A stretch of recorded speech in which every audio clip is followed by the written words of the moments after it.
Southwestern family of companies welcomes you to the Action Catalyst. Each week, our diversely and amazingly accomplished guests share their insights and inspirations to help us ignite our own. So let's invest attention together to breathe, to reflect and refocus, and decisively defeat that voice we call Mr. Mediocrity. Then let's enjoy moving forward to make a positive difference in our world. Sometimes the world feels crazy and lonely to me, maybe even a little fake. But what would happen if I slowed down and started offering kindness to others? The best leaders challenge us to be more, to focus on helping others before ourselves. We can change things for the better. No matter who we are or what we're doing, any one of us can be good to others. This sounds like a small thing, but I've seen how it creates a big ripple effect, where one act of kindness helped you and me, then it kept going again and again. Being kind encouraged someone else to do the same because they felt noticed, because they felt loved. More and more people joined in. Don't you want to be a part of that? A place where everyone looks out for one another, where what we say and do can't help but inspire more kindness. That's the world I want to live in, and that's the world we can create, together. So let's look around, wherever we are, and be willing to go first. Because not only does kindness matter, it spreads. To join the movement, visit inspirekindness.com. Today on The Action Catalyst, host Dan Moore talks with Mac Anderson, founder of Inspire Kindness, with a mission to start a worldwide movement of kindness. Mac is also a repeat guest from Action Catalyst episodes 259 and 260, where you can learn more about his background and career. It's a real privilege to have a repeat guest today, Mac Anderson. We are good friends, old friends for a long time, and he's somebody that I respect, admire, and totally enjoy spending time with. So, Mac, welcome back to the Action Catalyst. Yeah, I don't know about that, old friends. I don't know what you mean by that, but I think you're right on both counts. I'm old, and we've been friends for a long time. Well, we'll say longtime friends and more than a half a century of excellence in leadership and developing people. How about that? Sounds good. Well, our listeners that want to know a lot more about your terrific contributions to making the world better can check out the great interview that you gave me through the Action Catalyst, and we can direct you to that. But I really want to talk with you about what you've been working on lately, Mac, and your whole theme about kindness. And there's something coming up called World Kindness Day. Can you please share that with us? Yeah, I've had a lot of experience in different companies. I thought I would leverage my experience and my contacts to really do something that could make a difference in the world. And so about 3 years ago, I acquired the name Inspire Kindness, and it's something that I think is totally relevant in today's world. And, I wanted to make a difference in the world and really start a ripple effect that would have an effect around the world. So I partnered with Southwestern. We started a company called Inspire Kindness. And Inspire Kindness is a company that shares content, and we sell products and donate back to really help kids in grade school to really embrace the kindness idea and be less likely to bully once they get to middle school. And it's been exciting. And I really think kindness is more relevant today than it's ever been in the world. And so really to be involved in kindness and to be able to write the book on the ROI of kindness has been wonderful for me. Well, I'm not sure why you could say it's more relevant than ever. Everyone always gets along. There are no conflicts, no crises. We think we can make a difference. Hopefully we can. And if we wave the kindness flag, hopefully people will be a little less likely to say nasty things. Sure. Can you share a bit more about the work sort of at the elementary school, grade school level with children to hopefully forestall any tendencies they may have to become bullies a bit later? I think that's such a key point. Yeah, we decided to donate a percentage of our product sales back to schools to really promote kindness with grade schools. So again, they'd be less likely to bully once they get to middle school. So we've affected more than 100 schools with curriculums and posters and wristbands, awards, the Spirit of Kindness Awards, to initiate a movement in the school that will hopefully make a difference in the life of these young kids who are very impressionable at that age. But it's been proven that once they get to middle school, they're more likely to bully. So hopefully we'll plant the kindness seed early on and they'll be less likely to do that. That is amazing. I love that. What are you hearing back from teachers or parents on some of the impacts this is having? We've gotten great reviews, in terms of the curriculum. I mean, some teachers really are more excited about it than others. I know in schools, it's difficult to get an agreement on anything when it comes to promoting a theme or a curriculum these days. But those schools that have done it, they say it's making a difference, and we're excited about that. Oh, I love to hear that. That's such a good thing. I know you've also talked a lot, sort of in the corporate setting, about something you call the ROI of kindness, return on investment of kindness. Can you share a little bit of thinking about that and what you think that could mean for companies that want to be difference makers going forward? I've had the privilege at Simple Truths, the publishing company that I started, to either author or co-author 24 books. But of the books I've done, this, I think, would be right there in the top three that I really enjoyed doing. It's a book that I think needed to be out there. I co-authored with Brian Biro. Brian is a tremendous speaker and writer. And we wanted to take a look at companies who've developed a culture of kindness and share with others how they've done it and how they keep it alive and how they've become leaders in their industry as a result of it. So, there have been a lot of books written on teamwork and customer service and leadership and attitude, but there's really never been one on kindness in terms of how it not only feels good, but how it can impact your bottom line. So we set out, we did research for 6 months to really look at the various companies that have created this kind of culture and just see how it has impacted not only their culture, but their bottom line. So 2 great examples of this are Chick-fil-A and Southwest Airlines. They created a culture of kindness, love, and fun that was really unbelievable. And they far, far outshine their competitors. Just to see how they've done it, how they keep it alive, was fascinating to me. Chick-fil-A, for example, they're only open 6 days a week, but their average sales are 4.1 million. And McDonald's, for example, open 7 days a week, and most hours is 2.7 million. And really the difference is the way that they hire and train their people. The average turnover in the fast food industry is 170%. And at Chick-fil-A, it's 14%.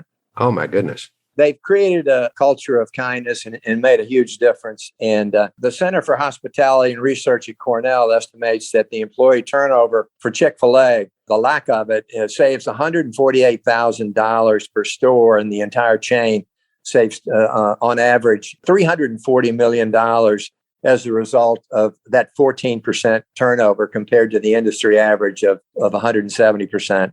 They're happy to work there and they don't want to leave. There's a long waiting list to join the Chick-fil-A teams. And it's all because of that culture of kindness and fun that has made the difference. It's amazing to me to hear that because the numbers don't lie. Turnover is a huge factor, and to reduce it by that amount is stunning. Just to give you an idea of some of the stories, I mean, there are 100 stories like this, but I'll just share one quick one. Dan Cathy, a couple of years ago, walked into a store and it was pouring down rain, and he watched the customers run out to their car and getting wet. And the next day, he went back to and asked his assistant to send out 10,000 umbrellas to the stores with a note saying, if it's raining, make sure that you stop what you're doing and walk the customers to the car because they really appreciate it. And so it's things like that. It's the little things that make a big difference. And it like I said, it all starts at the top. And once it starts at the top, really, it's contagious at that point. The other CEO that I admire greatly is Herb Kelleher, the Southwest Airlines CEO. And Southwest, 50 years ago, Herb, with a friend, wrote down on a napkin that he'd like to start a new airline that with no frills, inexpensive, and loaded with people who love to serve. 50 years later, it's the largest airline in the world by far, the most profitable airline in the world. But they created a culture that is just unbelievable, and it's built around 3 things. According to Herb, the key to their success were 3 things. When someone asked him, he said love, kindness, and fun. And I think any company can take these 3 things to heart. If you love your employees, they're going to love their customers. And if you have fun with them, they're going to want to work there. So it's a wonderful story from a guy who just absolutely loved his people. And their turnover rate is 3% compared to 20% in the industry. It's those kind of CEOs, those kind of cultures that really help people want to work there. And when people love what they do, this love is passed on to the customers. Sure is. In fact, if you look up Southwest stock ticker symbol, it's LUV, love. I know the airport, they named the airport Love Field. Love is on the planes. I think there's lessons there for leaders of any size organization, whether it's thousands of employees or whether it's a startup hoping to add some people. If you recruit for what the qualities and character you're looking for, most everything else can be taught, but you can't teach character. You know, Dan, you can't send a duck to Eagle School. You can't teach people to want to serve, to want to smile. You can't teach personality, but we can hire people that have those qualities, and we can teach them our products and teach them our culture. So I guess what I'm taking out of this is that if we can, first of all, start with ourselves, what are our motives? What's our intentions? Are we focused only on the profit number or metrics like that? Or are we focused on making a difference and being a place that employees are proud to be part of? Because I really think if the motives of the leader are right, that's going to reflect out to the people that are around the leader. And if the motives aren't, it's going to come back in the reverse. So starting with our own self-examination, would you recommend that stage? No question about it. I've been involved with starting 4 different companies, and I've met a lot of people who are a lot smarter than I am. It's really the people that were effortlessly kind that I really came to respect. And just give you a quick example, Ken Blanchard, he wrote The 1 Minute Manager. He's a good friend of mine. And every time I go to Ken's office in California, he's sharing something. And one day we were in the conference room and his assistant came by and said, Maria's here. And so Ken leaves. He said, I'll be gone for about an hour. Her husband, Jose, died. He was a warehouse worker. He died. And Ken takes a microphone with Maria and walks around to every single employee and asks that employee to share with Maria what Jose meant to them and some of the stories about Jose. And he comes back in the conference room an hour later and introduces us to Maria. And she said, I'll never forget this day as long as I live. A fantastic leader. And for your listeners, I'll say this, your host, Dan Moore, really falls into that category too. I've known Dan for almost 30 years, and he's one of the kindest people I've ever met and a great leader as a result. So, Dan, I know you're embarrassed to hear me say that, but I'll say it anyway. Thank you. Means a lot. Now, the book itself, The ROI of Kindness, where does that stand? It's published by Inspire Kindness, and you can go on our website and purchase the book if you're interested. It's the only book that I know of that really focuses on a culture of kindness and how it will impact your bottom line. One of my favorite quotes is, companies don't succeed, people do. That's so true. You can't build a company, you build people, and people build companies. Your company's only as good as the folks who work there. Right.